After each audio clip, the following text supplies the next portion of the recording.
everyone, my name is Nikhil Rajput and we represent the Pineapple Group. This is my team. My name is Andrew Ashwood. Hey guys, my name is Natasha Sokolowski. And my name is Natalie Ridzik. A few weeks ago, our CEO of the Pineapple Group, Beccario, laid out a plan for the expansion of restaurants in the Niagara region. Each group was given a restaurant to audit, and we decided to audit Johnny Rocco's in St. Catharines. So I'm going to tell you a little bit about the history of Johnny Rocco's. It all started in southern Italy, in the beautiful coastline of Calabria. Johnny's love for food really started through his mama. She taught him everything he knew, and his love and passion for food grew, and people as well. So in 1935, Giovanni wanted to open his own business. I mean, he had everyone coming and visiting him. He was very popular, and he was well known for his home style and authentic cooking. Unfortunately, when the economy took a turn in Italy, in 1940, he came to Niagara Falls to work for his uncle in a restaurant for 12 years. Once everything settled down, he then returned back to Italy and then began his legacy again. It was hard for him, but he managed through it with his family. Unfortunately, when Giovanni died, his grandchildren found all his recipes in the floorboards of the restaurant, and then again brought back his authentic traditions to Niagara Falls. So within this, his tradition really stands for Gili Amici Sono la Famiglia, which translates to "Our friends are our family." I don't know about you guys, but I'm feeling food. You guys want to go to Johnny Rocco's? Yeah. Oh yeah, let's go get some pasta!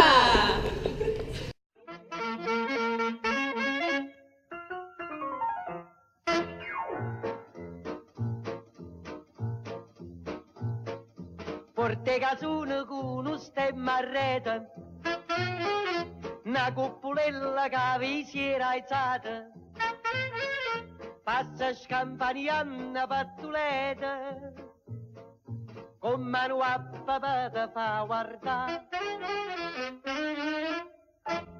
Tu fa l'americano, americano, americano, senta a me chi t'ho fa. Tu vuoi vivere alla moda, ma se bevi whisky and soda, poi ti senti disturbato.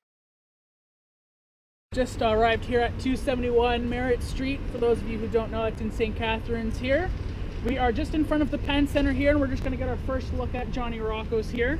So we have the front view here, and you can't see, there's not too much signage. We do have the small sign just to the left, but that's more advertising their hotel. We do have the Johnny Rocco's sign. Now at the front of the hotel, this I guess is the back side here. At the front of the hotel, we do have a lot more signage here. So we do have the sign that's facing the highway, and that's to attract the customers in from the highway there.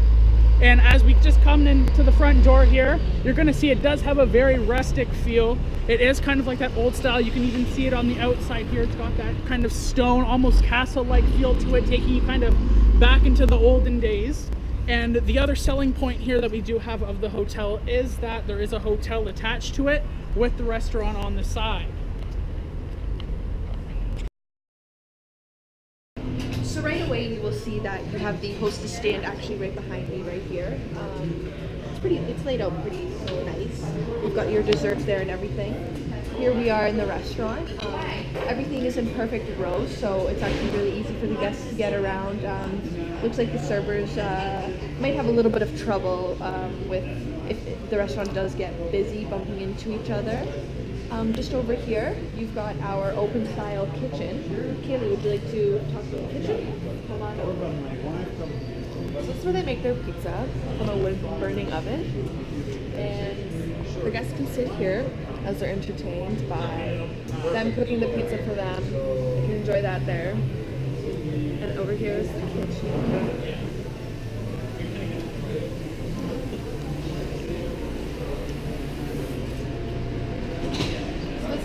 This is where the servers roll their cutlery, get their plating, everything ready, and this is where they drop off food, pick it up, etc. So they have a lot of space here to do that. The kitchen's open concept, so it's very important for them to keep it clean because all the guests will see it when they walk by. And it's a straight line. It looks like they pretty much have everything they need. They look pretty clean in there right now, but It's right in the morning, so they're busy right now. The washrooms are just over here, all nice, and the photos are all Italian, old style. Here you've got a great conference room to hold parties. It looks like it can seat about 15 people. If you walk over here, you've got the bar down here. Everything looks very clean back here. You've got your cut lemons. I can see some biscottis over here. All the wine glasses are hung up beautifully. This area right here, though, I do want to touch on. This is where the guests and the servers will be coming in and out of. On a busy night, it will get very congested. I feel that it doesn't work for the guests or the servers. People are going to bump into each other, so I do feel that that's a big negative on the restaurant. Here you've got behind the bar, it looks very clean as well. You've got your ice stock, your wine bottles, everything. You do see that there are TVs everywhere. You can watch your games or your shows, whatever is playing for that day. Hey guys, we're going to talk to you a little bit now about cost percentages. We spoke to the owner of Johnny Rocco's, who's extremely helpful with us, and he gave us some information. So food sales, we're looking at 79% annually. The bar is running at 21% annually, with an average food cost of 29.8%. Our labor costs with management here at Johnny Rocco's is 35%. Front of the house takes about 10%, and under, they try to keep it under. Back of the house, they want to stay at 10%, but they go to 11%. Management stays at a 7% as well. Annually, Johnny Rocco's is making about $3 million per year. On a busy Saturday night, you're looking about $20,000 in sales. The average trek is $27 per person per cover, and Friday we're looking at 500 covers with the restaurant seating about 300 people. And the servers will have 3 table sections Thursday to Saturday night. Now Michaela is going to tell you a little bit about staffing. Okay, let's talk a little about the staffing. On a busy night, each server is given about 3 tables to serve. And on a busy night, again, the back of the house is 14 to 15 employees, and the front of the house is 15 to 16 servers, 5 hosts, and 3 to 4 floor managers. Talking about competition, the owner said that they do not have that very much competition in this area. They even in opposite, they complement with the keg. If people want to eat a steak, they go to the keg, and if they want to eat Italian food, they come right here. He also said that if they have long lines with hours of waiting, they send some people to the keg, and the keg does the same. So it's a pretty good area to be opening an Italian restaurant in, and that's it. Okay guys, so in conclusion, for the Johnny Rocco's audit, the Pineapple Group is going to give a brief summary of the things that we found. Myself, I found that the location was quite in a good spot in front of the Penn Center, just by the Penn Center. The signage was okay, but we were talking to the owner, and he did say that a lot of their market is with returning guests and returning people. So the signage is a little bit of an issue, but not too much when it comes to sales.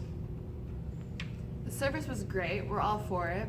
They let us take our time. We didn't rush. The food quality was great. Our average check was about $45 each person, and it was delicious.